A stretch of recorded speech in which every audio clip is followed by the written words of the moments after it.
Hello, and welcome back to the Cinema Scrutiny podcast where we take you through the TV, film, and streaming news of the past week that we found worth talking about. I'm your host, Billy, And I'm John. and we're back again this week. We're a little late. Um, we had some, we had a little personal vacation, but now we're back. News cycle's kind of slow this week, but it's not bad. Yeah, it's Dude, some good ones. yeah, I'm pretty interested in most of these. Um, and later on in the show, we'll end up talking about our favorite Bond actors. That's going to be fun. Mm-hmm. Um, but yeah, I guess let's just get right into it. So first story we got is the Star Trek film delay. So so Paramount owns Star Trek, They own right? Star Trek films specifically. Yeah.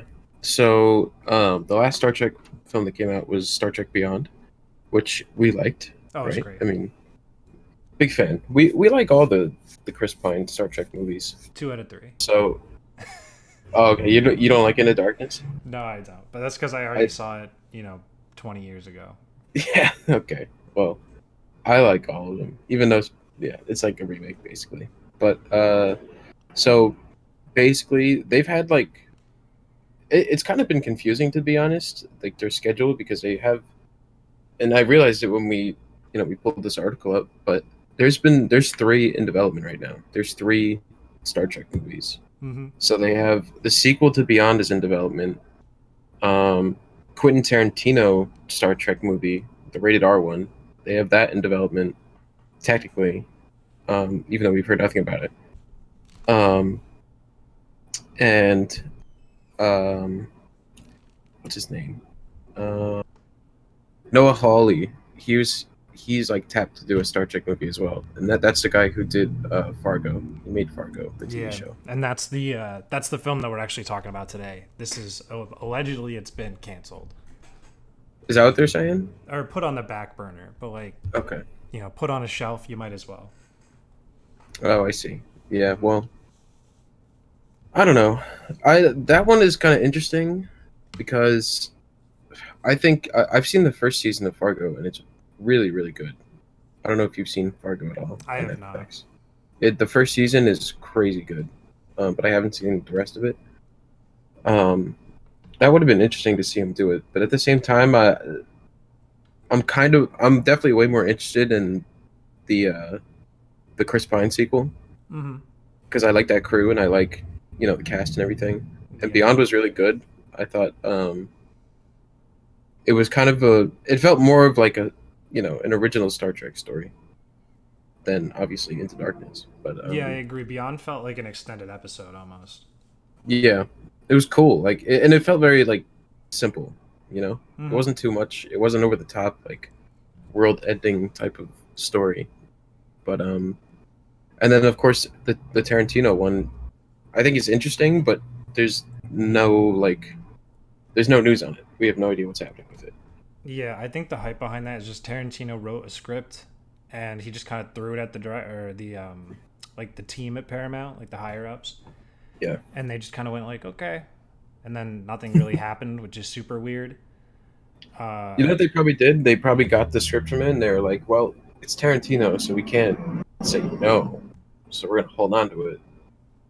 And yeah, I would assume they're gonna. I don't know anything, but I assume they're probably just have it on the back burner waiting to see if he wants to move on it. But from what I understand, Tarantino's focusing a little bit more on TV stuff right now, or like miniseries. mhm. From what I've heard through like the trades and whatnot. But Yeah. This whole situation is just weird. Honestly, Paramount's been really struggling in general over the last 70 years to put out a good Star Trek film.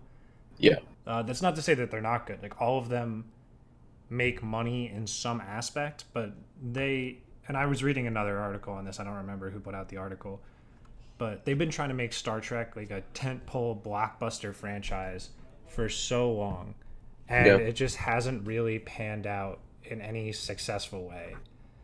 And not like these are good movies. Like they always do well. They always make their money back. It's just the question whether or not these can be successful in the modern film franchises versus like Star Wars versus like Marvel. Yeah. And right now they haven't been able to find an answer to it. I think that Star Trek 4 could have been the answer with Chris Hemsworth and Chris Pine. Yeah, what they had lined up was sounded awesome. Like Yeah, it was like a time travel story. They were going to get Hemsworth back now that he's super popular. it would have been the perfect timing for him because Yeah, this is like his time. He's like A-list now yeah, well, for that's the sure. problem. They wanted more money. Chris Yeah. Hemsworth wanted his new, like, I have Marvel clout money. Yeah. And Chris Pine was like, I'm not going to get paid less for being the lead. And so It's they true. put out, I think they both asked for a very similar salary. And they just kind of shut it down. Yeah. It's tough. Yeah. Tough negotiations over there. But also like I don't know. I thought the Chris Pine series, it definitely could have been what they wanted it to be. Like this, you know, big franchise is going to run things. But at the same time, it's been through its own personal hurdles. Like the first one was J.J. Abrams. Hmm. He made that one, and I'm pretty sure he produced the second one. Yeah, if not directed. I'm going I to don't Google. remember if he did, but I'm pretty sure Simon Pegg did the third, right? He wrote the He- third. yeah, Justin Lin was the director. He's like the Fast and the Furious guy. right. So, but I do recall it taking some time in between each movie. J.J. Abrams was the director on Into Darkness, Okay, and it was a 4 year difference. I see. Hmm. So this makes sense. I remember now because after Into Darkness, he started doing Star Wars, Hmm. and that's when everyone was like, "Terrible idea. He's gonna remake Star Wars just like he did Star Trek." So I don't Yeah. know. Well, he It- took Star Trek off of the idea that it was Star Wars adjacent. right. To be honest, he actually doesn't like Star Trek at all. Which, like, for Star Trek fans, that's why they don't really like him, like hardcore Star Trek fans. Yeah. He just wanted Star Wars, and I think he wanted to prove that he could do it, and it was like a stepping stone for him to get to Star Wars. Sure. So I don't know. I liked what he did, and even though Into Darkness is like a basically a direct remake, I still enjoyed it. yeah, I think But the first movie's fine. The second one is just kind of like rehashing what we already know, and I feel like it was just a waste of potential time, to do something. Yeah. sure. So I don't it is know. what it is. I wish they get the fourth one together because the whole idea of Hemsworth coming back, like the time travel thing, like it sounded pretty sick. I was hooked on that. Yeah, I think it's really good. I think if they can get the money and justify the price, I'd love to see it. But Yeah, we'll see if the general audience can get behind it. I think they need something just so different, which is maybe why the Tarantino one will actually work out, just because it'll give such a different angle to the universe that would get people to come see it. yeah. But I don't know. It'll also give Tarantino his space epic in his Yeah, catalog, that would be sick. which would be a pretty big space epic considering it's Star Trek. Hmm. So I'm interested for both. I don't know. Yeah, we'll see what happens. All right. So our next story we have is some Marvel news. I'm pretty interested in this one. Hmm. This is Captain Marvel 2 has a director now, and it's Nia DaCosta. Um, so for those of you who don't know who Nia DaCosta is, she is a pretty new and upcoming director, um, and her most notable piece in her discography is it's called Candyman. It's not out yet, but it has a lot of hype coming up around it because Jordan Peele is the producer on it, Hmm. and he picked her to direct it. Um, and from what I understand, she did a short uh, to pitch the movie, basically. So now that movie's basically done, but I don't think it's out because of COVID. Yeah, I think it was supposed to come out next month or a month from now, but probably not anymore. Right. But it's like a horror thriller, very much in Jordan Peele's you know, in his ball game, I guess you could say. Hmm. But there's a lot of hype surrounding the movie. I mean, the trailer looked great. Um, I haven't seen her independent movie Little Woods, but Neither have I. Yeah. I totally understand why Marvel would pick her up. I mean, if Jordan Peele's going to co-sign her, that's a pretty big nod for Hollywood right now. He's on top. Yeah, I think it's just really one of the more interesting picks that they've ever done. I mean, given the recent conversations with I forget who plays Val Tessa Thompson and Hmm. oh my god, I'm gonna forget his name, the Falcon guy, Anthony Mackie. Yeah, Anthony Mackie. Yeah, They've been pretty vocal over the past like couple months about just the systemic kind of not it's not racism, but I mean just like the lack of racial diversity. I guess that's kind of racist sure. in the MCU and like in the cast and crew, Yeah, and they speak like Black Panther. It's like black everything, and he's like, well, that's also kind of racist because you're just doing the opposite. Like you're just pandering, really. yeah, And now we're finally getting another female director, a new director, like new kid on the block, and obviously an African American director, kind of all in one. And I think they're starting to push towards the more diverse catalog of people directing and working in their films. sure. Yeah. But also, so like that, I think is why one of the reasons they probably made the pick. But Hmm. also, I think that they know that the MCU's been running for so long, and you got to bring in new voices to really keep it fresh.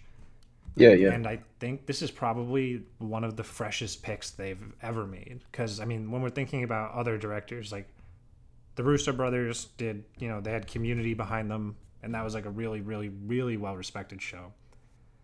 It was, They but it came was a in.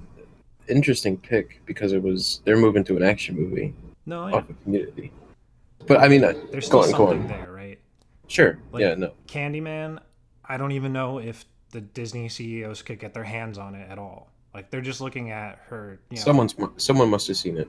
maybe like Someone has definitely seen it behind the scenes, or at least heard, you know, yeah, from just the heard good word things. of mouth. But Yeah. like to have no films that are out right now besides your short film which came out pretty much to film festivals, right? Yep. Like she's going from zero to working on $1 billion movie franchise Yep. in 2 seconds. So it's just super interesting, right? Because usually you think just like these big name directors like Joss Whedon, Yeah. they get in the Russo brothers, they get in Taika Waititi. But Like that's the thing. I think it is an interesting pick. She is very new. She's very fresh on the scene, and I love that because it's great to see. I love seeing directors come up yeah, because I guess I'm one of them. But it's I think Marvel likes this pick. They like the indie scene because they really, to be honest with you, they pulled Taika Waititi off the indie scene. And granted, you know he kind wasn't of. only working off shorts, but he was definitely way underground when they picked him for for Thor. He was like that really is what popped him off was after Thor. I mean, into the mainstream. Now Taika Waititi he's Taika Waititi. We all know who he is. Um, Yeah, but and not to mention, I think the they had a dual director duo do the first Captain Marvel, and they were all through the indie scene. They weren't too big on the mainstream. yeah. I wouldn't. I can't remember the names anymore, but I don't know if I would call Taika Waititi an indie director. I just think he was like a foreign director. yeah, you could say that too. Because he has some great films before that. Obviously, not a film he was in, but he was in Green Lantern. Like he didn't direct it, but he was in it. Yeah. But like The Hunt for the Wilder People and like Eagle versus Shark, like those were films that people were always talking about. At least in I my don't know. I, opinion. I just think that they like I'm just saying like mainstream wise. Yeah, I think on the mainstream level, like nobody was really thinking Taika Waititi would get picked. yeah. I guess that's When it fair. came to running the franchise of Thor, I don't know. I think that Marvel definitely keeps an eye on the underground, but this is way underground. This is like very fresh talent. Yeah, And no, like I you think said, it's I mean, much it more. could definitely be a factor of diversity pick.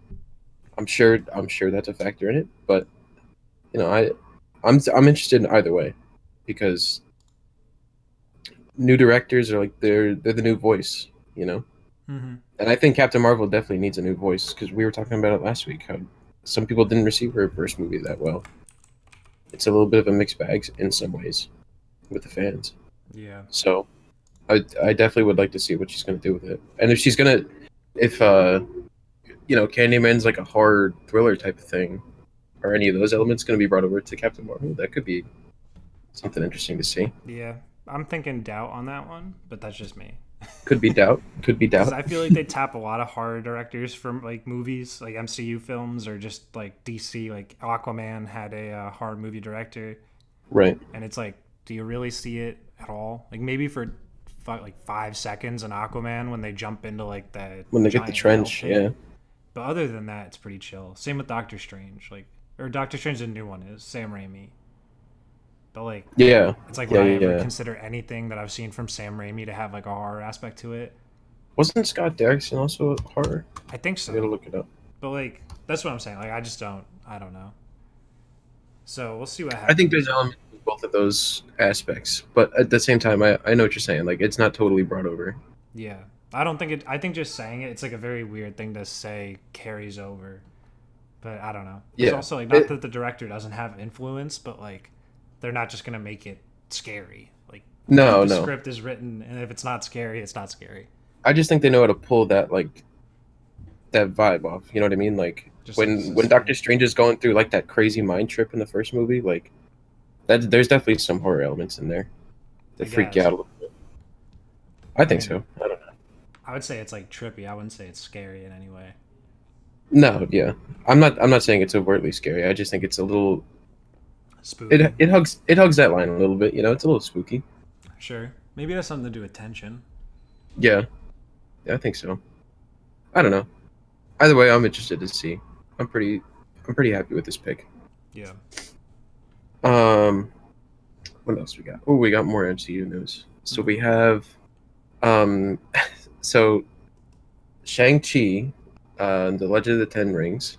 That's what the movie is going to be coming up. Mm-hmm. The character of Shang-Chi, or and the Mandarin, because the Mandarin's going to be the villain in that movie. Um, they were both originally considered to be in the 2012 Avengers movie, um, for like an end credit scene or like a post credit scene.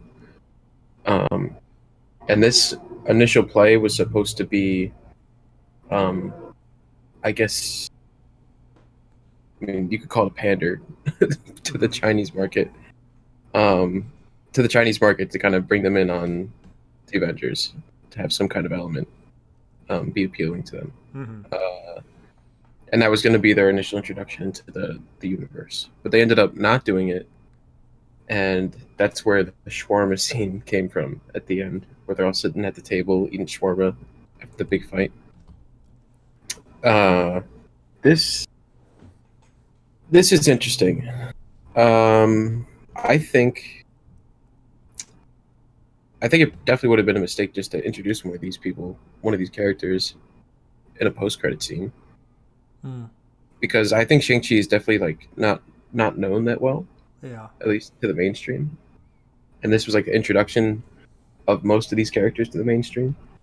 I mean, besides their solo movies, but Yeah, this is Hawkeye's first movie. Or I guess it's his yeah, second coming off of Thor, but it's like the first one when he actually does anything. yeah, where you actually see him. But like, if anybody saw Shang Chi at the post-credit scene of this, they'd have been most people would have been like, "Who's that?" And it also like even hardcore fans like I don't know too many people who know who Shang Chi is. You know, Yeah. I mean, if it was the Mandarin, it would have been different. I think that's way more recognizable, and it definitely would have teased more for Iron Man 3. So I wouldn't be surprised if that's what they would have swung more towards. But I don't know. What do you Mm. think of all that? I mean, so I think that it might have been a little early, but then I'm remembering that uh, the Winter Soldier comes out like right after this, right? And that movie has Yes. excellent fight choreography, and I think that you could probably pull off like a kung fu movie pretty well at this point. Oh, you definitely could. Yeah. Coming off of just like saying, you can't introduce characters, I guess. I'm trying to think of like all of the post credit scenes because the opposite scene of this is they introduce Thanos. Like after Shawarma, like they Right. just drop Thanos right here. And I But feel like Thanos is definitely a way bigger character than Shang Chi. he Or is, but like, like if we're talking about, 95% of everybody watching this film, yeah, no one there fucking definitely would knows have who been. Thanos is. So It's like, true. I think that you can introduce anybody you want. You know, like after the end of Infinity War, they dropped Captain Marvel with just a pager. Yeah, Like, I guarantee there are people in the audience going like, "Why is Captain America on the pager?" Like, that's fair. you know, That's fair. there's There's just so definitely many. Like, you can tease whatever you want. I think that that wasn't the problem. I just think that it might not be time. yeah. I don't think the timing is right, and I think it's very. I think it's. Is it disrespectful that they were trying to pander to the Chinese audience? I I mean, don't it's know. kind of weird, It's but I kind mean, of it is whatever. I mean, I don't know if it's pandering or they're just trying to get the Chinese market excited. yeah, Because like when we're talking about, like we could, you know, obviously you want your film to do big in China, right? Like China alone is like 1/7 of the entire world population. right. So, you know, and also they have very strict laws on what you can show and film there and what's going on. And you know, Right. say what you will about that politically, but like you gotta bend to it really if you want to be in China. It's true. I mean, it So makes a difference. if you can get, you know, a Chinese like character and get people excited about that, like you might be able to get those people into the theater a bit quicker. And if you Yeah, can get a billion ticket sales, you're gonna do it. yeah, might as well. Yeah, and I mean, not to say that it would have been weird, but they're doing it right now. So are they pandering right now? No, I mean, Doesn't feel like it. it doesn't really feel like it anymore. No. I think if you say it directly, like I want Shang-Chi to appeal to the Chinese market, like it feels a little weird. But like making it cheap, like a Shang-Chi movie in general, like that feels great. No, yeah. I mean, I'm interested in it, and not to mention, I am happy they're bringing the Mandarin back because I feel like they dropped the ball with it in Yeah, have they Iron Man actually 3. said they're bringing the Mandarin back, or is it just I because it's called the Ten Rings? I thought that they said the Mandarin was going to be the villain. I thought I read that somewhere. Okay, I don't know. I'd have to look I, it up again. I could be wrong, but I mean, if that's the case, then I'm definitely down Yeah, because I felt like the Mandarin was horribly misunderused in Iron Man 3. Like, yeah. Some people his like powers. Iron Man 3. I hate that shit. I'm okay with it. I didn't like it at first, but the more I've seen it, I kind of like it more Hmm. for what it is. I kind of just accept it what it is. But yeah, I agree with you. It's definitely not anywhere near one of their best ones. Yeah. Um, Also, I'm just looking through a list of post-credit scenes now. How about Guardians of the Galaxy 2, where they tease Adam Warlock? Like, that's that's some true. weird shit. That is some weird shit. That's obscure as fuck. Yeah, I did. I guess I forgot how many people they've teased in the like end credit scene and stuff. Mm, I don't know. I just think about like the MCU in 2012 in the Avengers, yeah, and imagine like Chang-Chi showing up Shang-Chi. or Shang-Chi. Bleh. Oh my The god. hash slinging, I hash bringing. No, I don't know. Like agree. I'm just saying, like in my head, like as like the hardcore comic fans are walking in, if they see Thanos, they're gonna be like, "Holy shit!" Like, and they Mm, were like, I remember people in the theater, like some people were like, "Oh my god, I can't believe it," and I'm sitting there like, "What was that?" Like, but you know, like, we eventually figured it out. But I feel yeah. like there would be way less people who would be like, "Holy shit, it's Shang Chi! I can't fucking believe it!" Like, No, it'd be less. I also think that maybe like especially coming off, you're right. Like the first like set of films, it'd be yeah, very weird to have two back to back post credit scenes that are like serious. Like here's Shang Chi, here's Thanos. yeah, Yeah, yeah, definitely. especially when you tease the Mandarin like that, it'd be like here's the Mandarin. Be like, huh? Yeah, it's just a But lot. yeah, it's also weird because like you know they have to be doing this so far in advance because the next film that comes after this is Iron Man 3. Right. So like they would have already had the entire script set out. You know what I mean? And they would Mhm. have known the Mandarin was going to be in that in like a weird way Right. with the plot twist. So maybe I don't know. Like I guess it was probably well before they started even shooting. Yeah. But Probably. who's to say? I don't know. Yeah. Well, I guess I guess moving on because I Hmm. don't have anything else to say. Yeah, it's kind But of where it ends. It is. It just it happened. it happened. Yeah. I'm interested for Shang-Chi Oh, regardless. so excited. It I'm definitely interested to see what they're gonna do with kung fu stuff. Yeah, I want to see the first trailer. I'm excited. Yeah, definitely. Um, but moving on, we have this. You're gonna love this one, John. This This is fucking your topic. hype. Yep. So we have Tron 3 news. So Tron 3 has found its director with Garth Davis. Now, this is another director most people probably don't know about. Mm-hmm. Um, he's very much an indie scene kind of guy. He directed Lion. This is like his biggest thing. Mm-hmm. Um, and I have not seen it. However, I do know. Well, it's actually on my list because a friend of mine Mm-hmm. from film school has seen it and is raved about it. Loves it. Mm-hmm. Um, it's about I think it's about like an Indian immigrant who's living in Australia. That's like the basis of what I know. I really don't know that much about it, but Yeah. I've heard a lot of great things. Yeah. Critics Um, love it. yeah. So he's taken up Tron 3. This is like his first like big, well, big budget Yeah. project, like massive budget, and on top of that, I believe it's his first like action movie, I guess you could say, blockbuster movie. Yeah. Um, and so he's tapped to direct, and as some of you may or may not know, I don't think we talked about this yet, but Jared Leto's going to star in the movie. Yeah. Um, That's something that's been picked on it for probably a year or more. Because this has been is that in what it? like Okay, this has been forever. Probably maybe like at least 6 months. yeah. But it's just been like one of these things that after Tron came out, and I believe 2012, Hmm. like they've just been sitting on trying to make a like sequel or just like a different like another Tron film, and they attached Jared Yeah, Leto a while ago, and this is like the first news in a long time. yeah. Um, Overall, like, I'm not upset with this pick for director. Mm-hmm. I think he's, you know, he has a proven track record. Yeah, Um, and I honestly, I'm not upset with the Jared Leto pick either. I've seen a lot of people very like mixed on the Jared Leto news. very divisive. It's a very divisive pick for whatever reason. Mm-hmm. Uh, I think Jared Leto's a great actor, and I think he's a little underrated Yeah, considering all the people who are against this pick. yeah, Apparently, he's hard to work with. I don't know, like, yeah. Apparently, like some of the Twitter posts I were reading were that they finally found a director that's willing to put up with Jared Leto.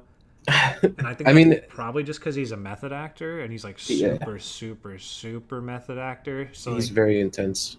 yeah, He's it's like very. this. He's probably gonna sleep like inside a computer and just I I know I had a professor who he used to be an assistant director uh-huh. back in the day, and he worked on I can't remember the name of the movie, but Jared Leto's like the star of it. It's Sure. like Jared Leto and like Lindsay Lohan, and it was about like the guy Jared Leto's playing the guy who killed John Lennon. I Okay. can't remember his name, but he had to gain like 40 pounds for the role or whatever, Mm-hmm. and he would like eat like donuts like religiously on set, and like he was apparently he was a wacko. Like he had these crazy stories about Jared Leto Yeah. for us in class, and I was like, wow, this guy sounds a lot more insane than like you know what I perceive him to be. But Mm-hmm. I don't know if you've ever seen Dallas Buyers Club. Um, he's a great actor. He won an Oscar for that movie, but Yeah. I think the last thing I saw him in was Blade Runner 2049, he's or I great in that guess too. Suicide Squad if that came out afterward. I think Blade Runner was after. Hmm. Okay. I mean, he's weird in Blade Runner, but I think he's good. Like Yeah. I mean, he's for weird what in it is. everything. He's weird in everything. That's true. But I don't know. I think everyone's got a bad taste in their mouth because of Suicide Squad Yeah. because he's really weird in that. But Yeah, I mean, hopefully this can cleanse the palate, right? Because I think that Tron always like Tron Legacy. I think everyone pretty much liked it. I mean, I loved it, but yeah, like we're talking about relatively Tron, and then we have a complete Daft Punk soundtrack lined up, which you would assume, and then on top of oh that, yeah, you have just like coming off of Tron Legacy, you could get Olivia Wilde to come back, yep, and that could be awesome as well. So I'd be really excited to see if she comes back or what Disney decides to do. It officially hasn't been green lit yet, the project. So we'll see what happens. I hope it goes all the way through though. If Daft Punk does the soundtrack again, that's going to be a huge selling point, Yeah, I can't guaranteed. imagine they don't. But that's just my personal thought on it. That'd be awesome because they did it for Tron Legacy, right? Yeah, it was they absolutely murdered it. It was amazing. Yeah. So It makes the movie. I think this movie has great potential. It's very in my mind. It's reminding me of Blade Runner 2049. Hmm. It's like it has that kind of potential lined up here. So Yeah, I'm interested to see if it goes to theaters or it just goes to Disney Plus or what. I hope it goes to theaters. Mm. It's I know like Tron has kind of been like on the back foot, I guess you could say, after Tron Legacy, but put it in theaters. Yeah, I Like mean Tron Legacy did well and it like sold well. It just from what I understand, the money that they made with Tron Legacy they put towards Tomorrowland. Tomorrowland, and then they were gonna put that money towards Tron 3, and that movie tanked. Yep. And that's what happens when you cycle the money. I don't know why they did it. Yeah, very weird, but it is what it is. It is what it is. But I'm excited. Yeah, Hopefully it goes to theaters. I'm sure it will. Can't imagine it wouldn't. mm, love to see it. Um, but for our next story, we have a little bit of streaming service news. Hmm. Disney's announced they're releasing an international streaming service uh, called Star. It's called the Star streaming service.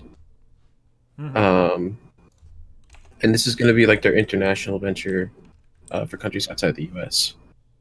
Um, so I don't know. I mean, I figured it would just be Disney Plus. I don't know why it's called Star, unless it's something totally different from Disney Plus. Like, Yeah, so it is something totally different than Disney Plus. So basically, so apparently internationally, like Disney Star is something that already exists. Like it's a brand that they already have. right? Which is why it's like a new Star branded streaming service. Uh, Basically, I think they want to do Disney Plus, but it's going to have different stuff in it just because of the way that like their copyrights and the way that their streaming rights move internationally. Right. So they're pushing this into the international land, and honestly, I think it's their Hulu version of international Oh, content. really? Yeah, because Hulu isn't available outside of the U.S. I don't know if you knew that, but I did okay, because we couldn't get it in Canada. that is yeah, we could not. That sucked. It did. Um, Really cool. yeah, I like watching SNL, so that was kind of an F. Yeah. Um, but so what happens is because Hulu is an American brand only, and they have Star as an international brand, they're just basically putting. I honestly assume they're just putting their Hulu stuff on Star. Gotcha. So like I'm That not would make sure sense. what you get. I mean, like obviously you get the branding, right? So it's like less work. But Yeah. like I don't know what you get from having 10 different streaming platforms. You know what I mean? Yeah. Because Yeah. now at Yeah. this point, I believe it's Disney Plus, Hulu, ESPN Plus, and Star. And like Mhm. for like honestly, like Disney Plus and Hulu can really just be one thing. They're just really anal about what the Disney brand means. Yeah. Like they're cutting out people's like it's a PG-13 film and they're cutting out someone's ass on Disney Plus. On Hulu, you can watch people fuck, no cap. You Like really can. so it's like you know what I mean? It's like I guess they're trying to separate like a kid wall, but like you could just put up parental restrictions. I don't know. Like at least ESPN, like I get it. Like it's sports, it's only sports. You like sports, like that's it. Yeah. But like I don't know. And like if Star is just going to be Hulu internationally, it's like why not literally just use Hulu's entire backend but just slap Star on it depending on what country you're in. Like why? I don't know. I I mean, I guess it has to do with streaming rights. I don't know. it must have something to do with some kind of streaming rights, Mhm. and I bet they'll have some good stuff on there because I feel like every like streaming service that's available outside the U.S. has different stuff that's available inside the U.S. Yeah, I got You to know get what I a mean? VPN, dog. This shit sucks. Because like international Netflix like is way better than Bangers. American like Netflix. There's so much like cooler stuff on there. Like the Yeah. movies are way better. The movie selection is insanely better. Well, it's cuz like Netflix has like American deals, right? Like they only have deals that are Wow, my dog's popping off. Holy shit. Sorry. So like Netflix has like really national, like they have national American deals, and then they're like the rest of the country is just one country or the rest of the Yeah, planet. And it's like, so for instance, Hulu is here, CBS All Access is here, DC Universe is here. right. So I can't watch The Orville unless I'm on Hulu. I can't watch Star Trek unless I'm on CBS All Access. I can't watch any of the Young Justice or Justice League stuff unless I'm Yep. on DCU. I think it's called DC Universe. Yes, it I'm is. like 99% sure Netflix has all of these They probably, internationally. I know as they far have the as streaming rights to Star Trek. as far as I know, all the DC Universe stuff, like that entire streaming Hmm. platform, is directly on Netflix Yeah, internationally. it's like, It's what are insane. we doing? I don't know. Like, I really just should buy a VPN. I can't. Yeah, I agree. You get a lot more stuff for a lot less. Yeah, it's ridiculous. I don't know. I don't know. I mean, I Whack. hope it. I hope this does well. The Hulu content's pretty solid, so getting that internationally would be pretty cool Hmm. for those people. Yeah, But yeah. I don't know. Moving on, Hmm. a little bit more streaming service news. This is very controversial. Yeah. Uh, so, uh, as we know, COVID-19 has been shutting down theaters. The release window for movies has been terrible. Nobody can get anything out. Everybody's struggling. We're all upset. We all want our movies. Um, so we've been the main movies that have been trying to get out for the past like 2 or 3 months has been Tenet, obviously, and Mulan, and they keep getting pushed back. And these two movies are supposed to be like the reopening of theaters. Like this is what's going to hit first, Hmm. no matter what. And they've been pushing and pushing and pushing, and Disney finally hit the wall and said, "You know what? Screw it. We're throwing Mulan on Disney Plus." However, it'll be on Disney Plus, but it's going to be behind a $30 paywall. Fuck you, Dude, what is this? I, idiots, I dude. I'm dumbfounded. I can't believe it because oh my god. So when you go to the theater, John, how much you pay for a ticket? And obviously you were a manager at a theater, so you can get it for free. You know, Okay, so but if you go to a theater, the so average theater, the theater that I worked for, the average ticket price for an adult was around like $11 without tax, or maybe after tax, like 11 or $12. sure, The local AMC for an adult ticket was 13. probably closer to $15 after tax, would be my guess. And then if you wanted to get the like IMAX like big theater with the nice reclining chairs, it was like 20 bucks a ticket. Right, So and then you're paying concessions. yeah, and then obviously you get the $10 popcorn and the $10 drink because like you're at the movies. I mean, I know some people don't like to kind of put that into the price of like the experience, but like It's part of it. you got to be fucking crazy. So, realistically, when you go to a theater, you get your ticket, you get your concessions, and your popcorn, your soda, whatever else you like. You want to get a burger if you're that luxurious. Yeah.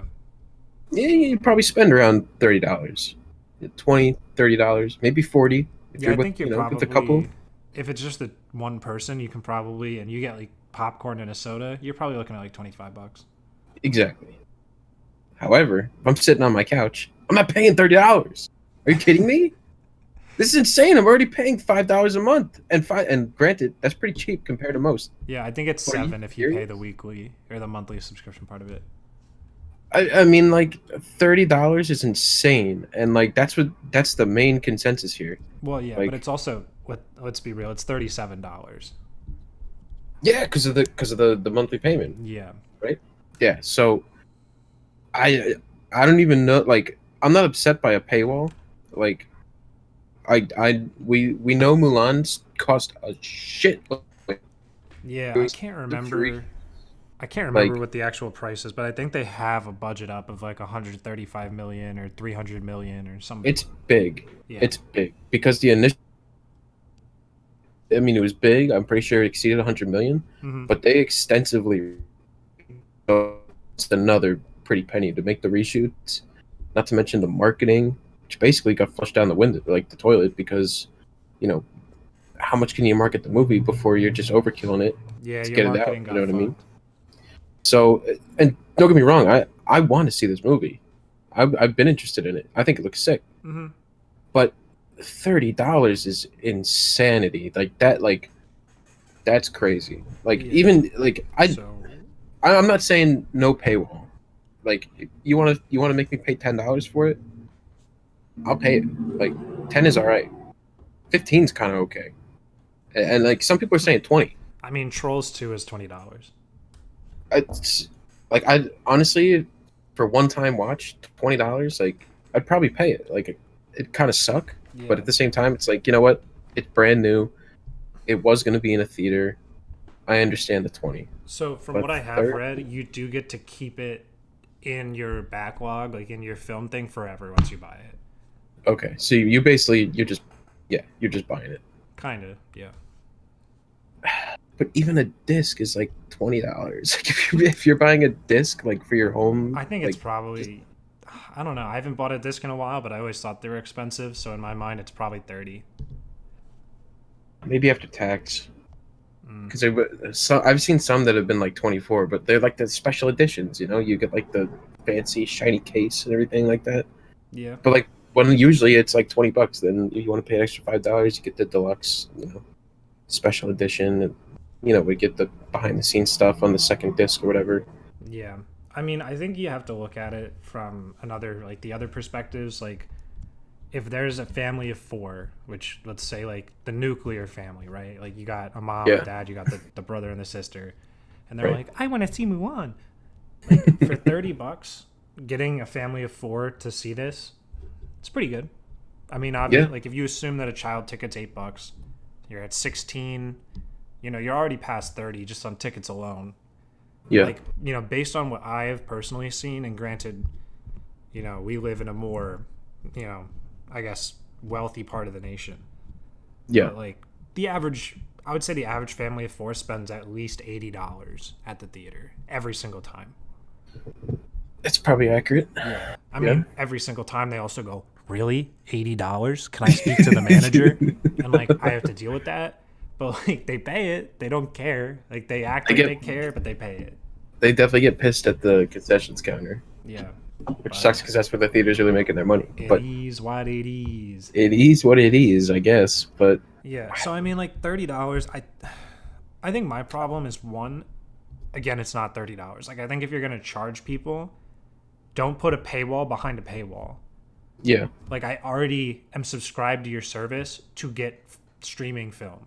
Like don't yeah, at least charge me outside of it. Like I get that the reason they're probably doing this is because they didn't build Disney Plus to work in any free capacity. So they're like, how do we get this on Disney Plus? And they're like, well, we'd have to like spend, a million hours making like a new system that could handle you independently watching this single film while buying it without being subscribed. yeah. Or they're like, we could just add another button before you watch Mulan. And like the CEO's like, let's do that. So like it might be a technical limitation. It might be to screw you. But like I also think in general, like when we're talking about films that have already come out during COVID-19 that have Yeah. been straight to streaming or like straight to, VOD, right? Like video on demand. Yeah, Like Trolls, like it's $20. Like the price has always been $20. And I granted I we're think in, it's been like 20 across the board. yeah, like we're in unprecedented times, and like I wouldn't really call it, like it's not years of precedent. It's like 5 weeks of precedent. But Yeah, it's like, come on, Disney, come on. yeah. I think the Pete Davidson movie that came out on Amazon Yeah. was also $20. I think But 20 is just like it's a much fairer price, yeah, and I think especially I if think you're when you gonna see $20, charge. you're like, that's a lot, but also it's brand new and it was supposed to be in theaters, so I kind of get it. Like I'm Yeah, cool. but it's like especially when you're gonna charge $7 on top of whatever price it is. Yeah. Like, come on, like 30. Yep. Like at least charge 20, and then it would be 30. Yeah. I don't know. And granted, like again, we're just like it's hard to be angry because this is like a family movie low key, and it's Yeah. like if you do actually bring your family, it is cheaper, but we are sad and alone. I don't know. I just think Disney has balls. Like, Yeah, I think it is ballsy. Also, I mean, because they've they're had raising balls the bar. forever, yo. They're raising the bar of what it's going to cost to They did the like same sell a thing with movie. Star Wars. They Yeah, raised like the ticket percentage that they take from like 60 to 65. So they're taking an extra 5% off of every ticket. And they're like, what are you gonna do about it? Not show Star Wars? Huh? right. But what's it called? But the public doesn't even know about that. I'm General yeah. general public doesn't even know that they're charging more. If our For podcast came out around that time, we would have told the we public. would have covered it. Yeah, we would have let them know. But like, what the like? Seriously, what the fuck? I think that I'm gonna be honest with you. This movie's gonna suffer because Oh, of that's it. gonna be bad. I think the average consumer is gonna see that $30 window. They're gonna say, "No, I'm good." And if they're not, I think that I mean like it's tough because it encourages groups to get together during COVID-19. Like my first response to That this too.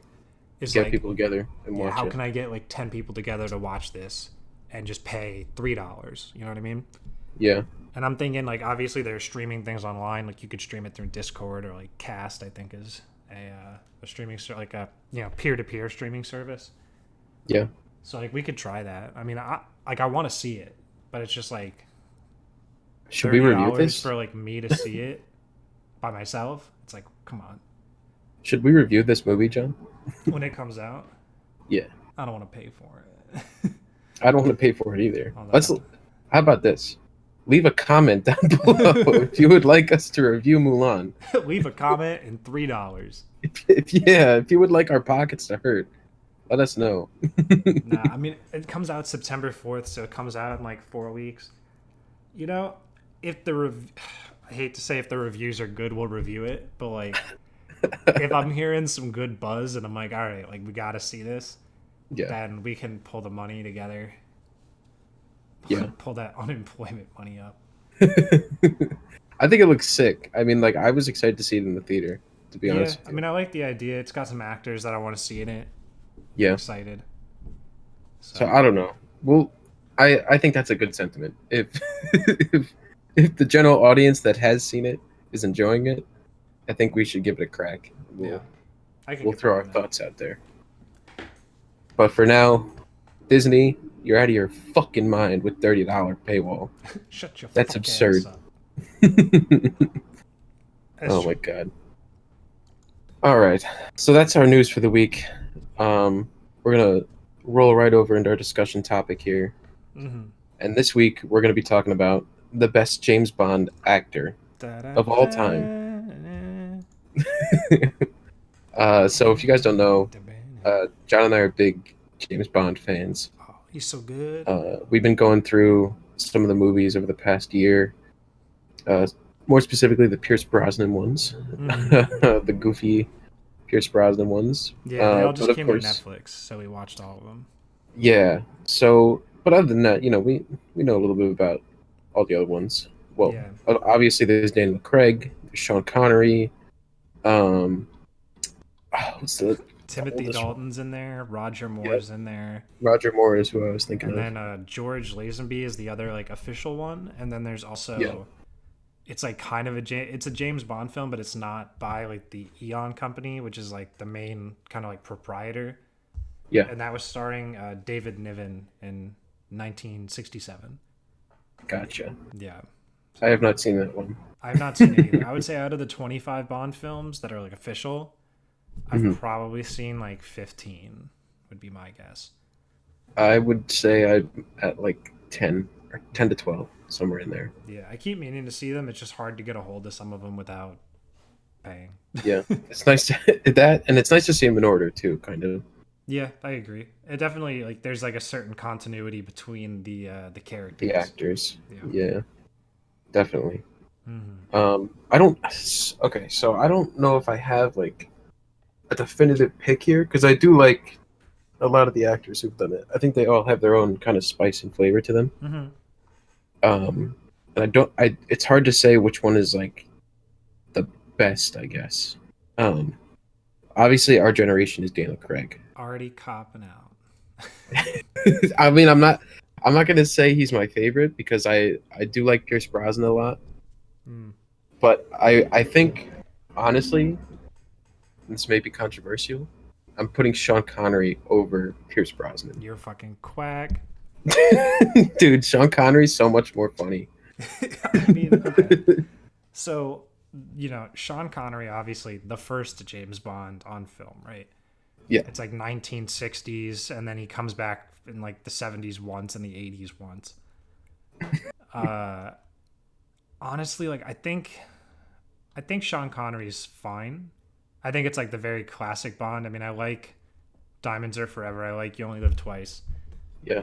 Goldfinger is pretty good. That's the one I believe that Christopher Lee is in there. Let me see if I can prove that. Because Sean Connery, Shirley.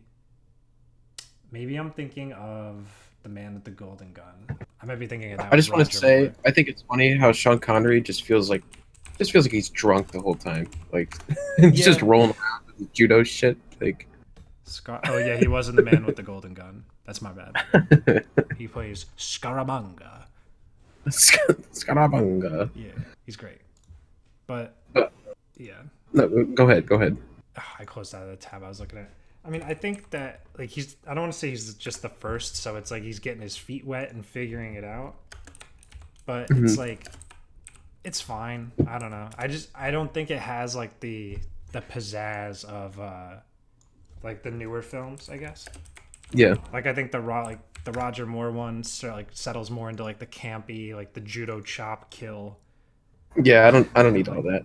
I'm good on I all think that. that shit's funny as fuck. I think Sean Connery redefined it. He made it like the sophisticated kind of. I mean, you can't redefine what you do first. I guess so. But Roger Moore was before Sean Connery, was he not? Nah, Sean Connery is the first James Bond. I'm an idiot. Sean Connery starts in 1962 and he ends in the 80s. I think he comes back once in the 80s. I could be wrong. But Sean Connery comes back. Let's see. Isn't Sean Connery in Never Say Never? Or is it Never Say Never Again? But I don't think that might not be an official Bond film because I think it's one of the non-Eon films. Okay. But yeah, it goes Sean Connery, then George Lazenby for His Majesty's Secret Service or On Her Majesty's Secret Service, and then it goes straight into Roger Moore, and he brings it from the 70s basically through the 80s. So yeah, I think Sean Connery sets a tone. I mean, I personally haven't seen all of those films, so I can't comment. Yeah. But like, I just enjoy that. I think Roger Moore kind of like settles more into the James Bond is like a little. He's like a little more suave, but he's also kind of funny. Like I think Sean Connery is more serious. I mean, Roger Moore is definitely goofy. Yeah. I remember the one where he's wearing like the clown outfit or whatever. Yeah. He's driving like the plane or some shit. Yeah. Like I mean, I think it all cultivates in Moonraker when he deadass goes to the moon with like space marines and they have like a laser battle in space. It's pretty epic. Yeah, I mean, it looks really good for 1979, but like that's just my personal opinion. I know who your guy is though. I know who you're picking. I know. We're going up the list. It just gets better with time. Oh yeah, it just ages like wine, doesn't it? Yeah. So like I guess let's get rid of some people first. George Lazenby, one film, not good enough. You're out of here. Yeah. Fucking Don't need you. Timothy Dalton, they literally got him because Pierce Brosnan didn't have time to step in. Get out of here. Get out of here. Nothing iconic about you. Get out. I mean, he's got some good films, but like he's got 2 films. I like License to Kill, but sure. So you're not gonna top Pierce. You're definitely not topping Daniel Craig. No. So Roger Moore, and I think Sean Connery's good. So Sean Connery, Roger Moore, Pierce Brosnan, Daniel Craig. So we talked a little bit about Roger. We talked a little about Sean. They got some nice suave. They're a little racist, but it was a long time ago. I think it's the Roger Moore one where no, it might be Sean Connery. There's one I think in Sean Connery where he pretends to be Japanese, and he like lives at like a martial arts dojo for like years, and like he gets like surgery to make himself look Japanese, and it's terrible. It's like that's just a white guy. Yep. Like, how are you hiding? Like, you're 6'5" in Japan. Like, how are you hiding? He's a man of disguise, John. Okay. He fucking could blend in with the people. You'll never see him again. I can't. So anyway, so then James Bond settles down after Timothy Dalton. 1990 turns, and it goes all the way to 95, and then they come out with GoldenEye. With Oh yeah. Pierce Brosnan and Sean Bean. Oh yeah. The bean. Yeah, starts his long legacy of dying. It's a long legacy of dying and retiring. It's tough. Poor Sean Bean. Then he comes back. What a typecast actor. God. So yeah, I think the Pierce Brosnan ones. I mean, and obviously, who your favorite James Bond is, I think, comes a lot with like what you grew up watching. But like, Yeah. I just think the Pierce Brosnan ones are so good. Like, I think they perfectly. Not only are they like time capsules of the '90s and like the early 2000s, They definitely are. because Yeah. like, what the fuck is going on? They're insane. So They're literally insane. funny.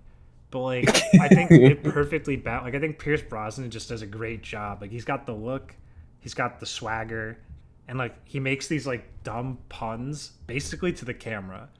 Like, He's definitely the funniest Bond. he's saying Okay. it. He's saying things to nobody, and it's great.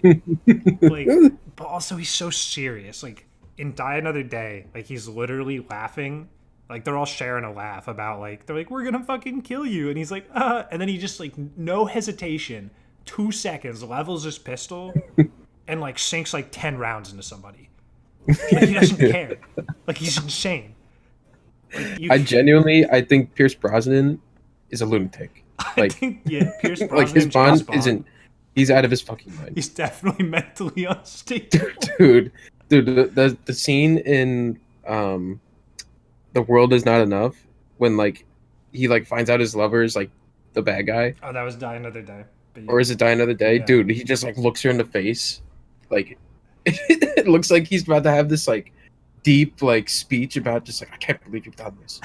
And all of a sudden, he's about to blast her away. Like, he just pulls the gun, dude. no hesitation. He's about to just Yeah. cap her 3 times in the face. I think like, point Tomorrow blank. Never Dies is the one where he like runs into the serial killer, and the serial killer's like, yeah, I like killing people. It's kind of whatever. It's just my thing. And then he has a conversation with the serial killer for like 15 minutes.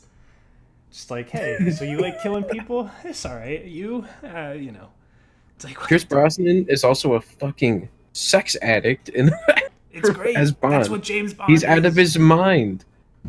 James Bond. Is it Die Another Day where like the right before like the final like the climax of the movie, he just like takes Halle Berry and just goes and fucks her? Like, Yeah, I think so.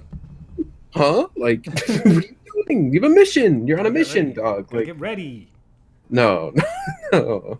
It's just great. Like, he just He knows what definitely he's doing. disrespected the fuck out of women in this movie. Oh my god. But it's hilarious. He's so funny. I don't think James Bond has respect for anybody. I think No, he doesn't he- care about anything. Definitely not. He cares about M, and he cares about Queen and Country. 3 things. I think Pierce Brosnan is like the perfect like blend between like that campiness, but also like the serious action. You know what I mean? Yeah, I just think it's Because like his action is definitely like good. it's ridiculous, but it's good. Like Yeah, it gets more ridiculous. like when he as it surfs goes like on. the glacier or whatever it is. Like Yeah, that was weird. it was weird, but like or like everything about Titan of the Day is weird. But Yeah. I mean, I just think that it encapsulates like the jump between the Daniel Craig like super serious and the campy Roger Moore stuff. sure. Like, it's like But a Daniel Craig perfect, is serious in the way that he's smooth gonna transition. break your neck and all the bones in your body. Like Yeah. All right, so let's talk about a little bit about Daniel Craig then. Sure. So Daniel Craig starts in 2006. After Yeah. Die Another Day, people genuinely think they killed James Bond. Like, he's dead. Like, they murdered the franchise. Well, I mean, they did some They kind of did. ridiculous shit in that movie. Like Yeah. insane. Yeah. They made money, I think. Yeah, they made a Oh, lot they of money. definitely made money. Look at Yeah. that. They did good. But anyway, so after all this, they get the director who made GoldenEye. They get him back because GoldenEye, amazing. And they're like, we want you to do Casino Royale. Yep. And they're like, we're going to get a new actor. They get Daniel Craig. Casino Royale slaps. Casino Royale is the best Bond movie. Ah, It is. probably. It is It's hands good. down. It's hands down the best. It's no GoldenEye. GoldenEye's good. It's not GoldenEye, but it's a little bit better. It's a Hmm. little bit better. This might be another But discussion topic. I'm also probably biased, but that's okay. I mean, Casino Royale, like 2006, like I'm like literally 10 years old and I'm watching this. I'm like, holy fuck. we're, we're also recovering gambling addicts, John. So That's Casino also Royale true. just hits home. But it's like the movie starts and obviously like we're getting reintroduced to Bond. Like it's his first mission, right? And Yeah, it's like you just see this dude doing like, they're running through the it's not a jungle, but like they're running construction partially through site. the forest and then through the construction site. And like this, the dude's doing parkour and he's like flipping over everything and you're like, whoa, like holy crap, that guy's moving. And then James Bond just like drives in with like a freaking monster truck. He doesn't give a fuck.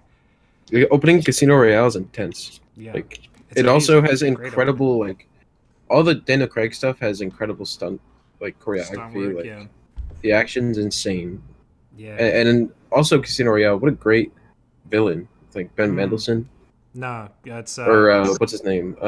It's not Ben Mendelsohn. it's Lashif. It's Mad Nicholson. Yeah, Mads Mikkelsen. That's what I'm thinking of. Yeah.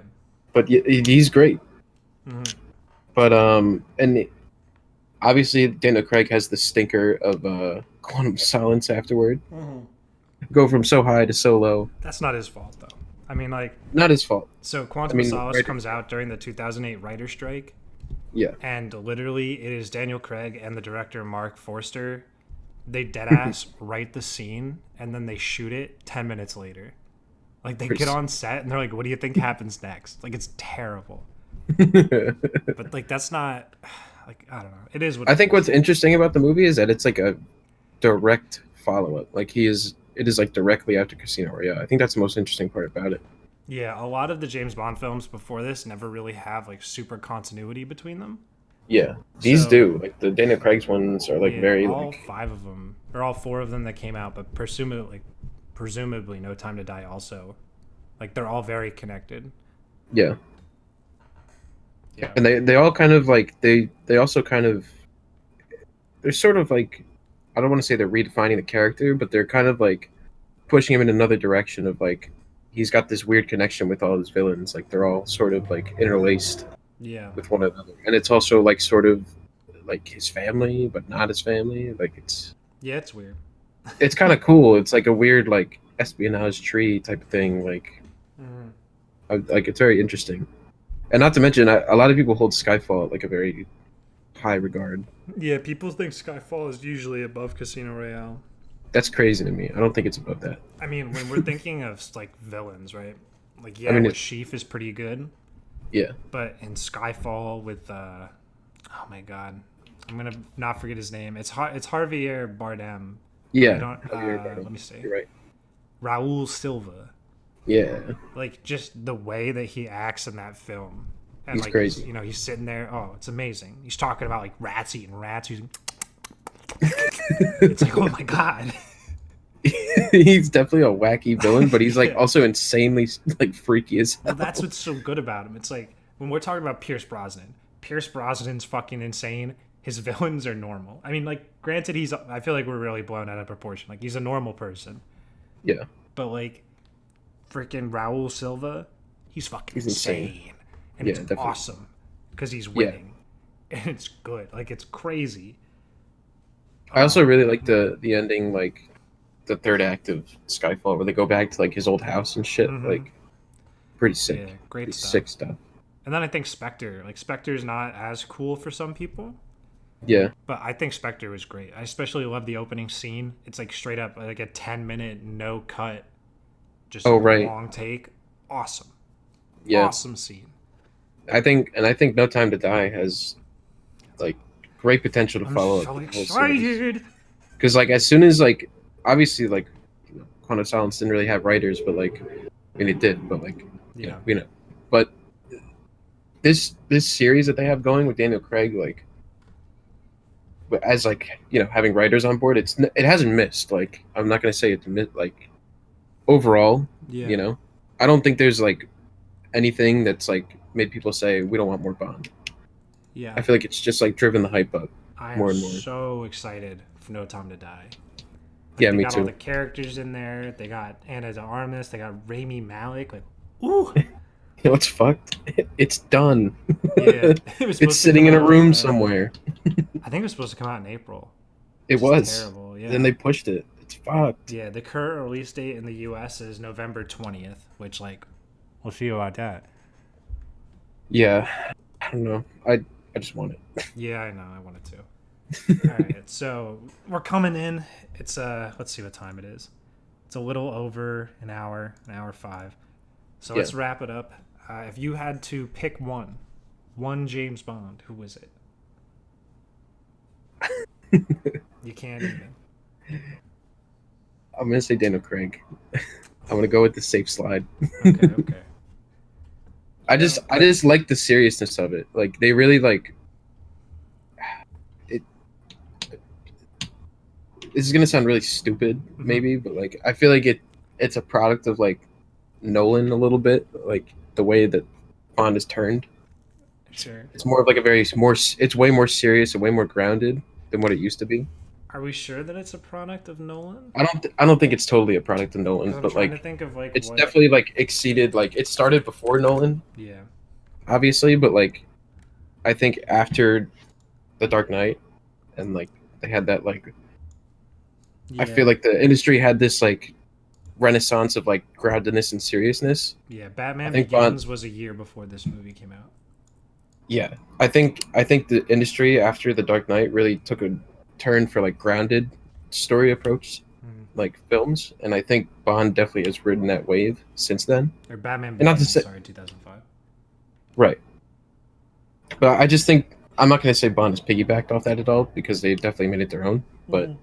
I think they definitely have ridden that kind of grounded wave, and I Yeah, really like that. I just really like that style of groundedness. yeah. I don't know if it was necessarily Nolan because I don't think they would have been able to respond in the year because you probably Yeah, already have no, everything done. I think it was just Hollywood was trending towards like this more serious yeah. nature. I just think that like that that wave of that trend, you know. Yeah, I mean in the early 2000s, like especially going into like 2000, you know, like from 5 to 10 and like onward, like you can even see it in video games. Like everything was Bond, gray, right? right? I don't think they have like the traditional aspects of like the campiness Hmm. in there anymore, but I do like the seriousness of it. Yeah, I think Daniel Craig's Bond could use a little bit more humor and like quips and stuff, but I don't think he could do it because like he's really No, not suave. I mean, like he is, but it's not the same. yeah, he's definitely not Joker for Yeah, sure. like I think, and I'm gonna say it. I think Pierce Brosnan is my favorite, just because it's like a more serious like Kingsman, right?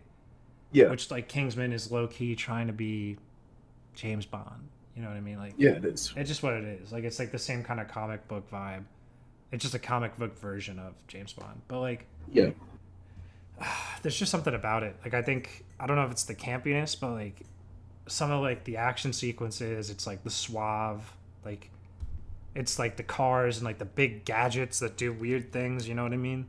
right, right. Like in Goldeneye, it's like Q hands him a pen and he's like, this is an exploding pen. Like that's so like it's a weird Bond thing, right?